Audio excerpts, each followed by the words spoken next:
Di sebuah hutan yang rindang, hiduplah seekor katak kecil yang tinggal di sebuah sumur tua. Air di dalam sumur itu jernih dan tenang. Katak itu hidup nyaman, tak kekurangan apapun.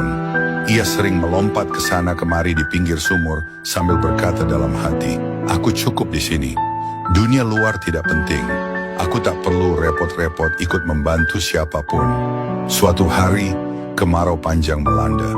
Air di sungai mulai surut, tanaman mulai layu, dan banyak hewan kehausan.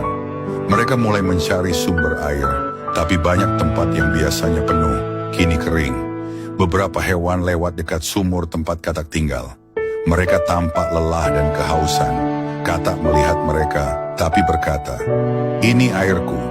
Kalau aku biarkan mereka minum, nanti habis untukku sendiri." Ia menyembunyikan keberadaan air itu dan tetap tinggal di sudut sumurnya. Namun semakin hari, sumur itu pun mulai mengering.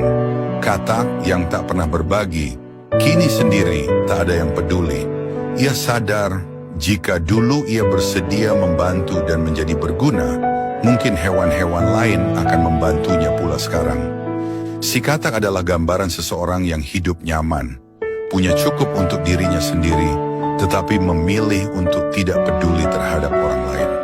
Katak itu punya sumber daya, air bersih, yang sangat dibutuhkan di saat krisis, namun ia menyimpannya hanya untuk dirinya.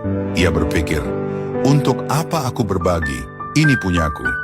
Akhirnya, ketika ia membutuhkan bantuan, tidak ada seorang pun yang datang. Seringkali kita pun bersikap seperti itu. Tuhan sudah mempercayakan banyak hal kepada kita. Talenta, berkat, waktu, bahkan pengalaman hidup. Tapi jika kita hanya menyimpannya untuk diri sendiri, kita melewatkan kesempatan untuk menjadi saluran berkat bagi orang lain. Hidup bukan hanya tentang kenyamanan diri sendiri. Menjadi pribadi yang berguna, yang memberi, menolong, dan peduli adalah panggilan bagi setiap kita. Apa yang kita bagikan hari ini bisa jadi akan kembali menolong kita di masa depan. Terang harus dinyalakan untuk menerangi yang gelap. Garam harus ditabur supaya memberi rasa. Demikian juga hidup kita. Diberkati untuk memberkati, dipakai untuk melayani. Tuhan tidak menilai seberapa besar yang kita punya, tapi apakah kita mau membagikannya. Bahkan kebaikan kecil yang tulus dapat menjadi jawaban doa bagi seseorang. Kiranya ilustrasi khotbah ini dapat menginspirasi dan mendukung pelayanan saudara. Tuhan Yesus memberkati.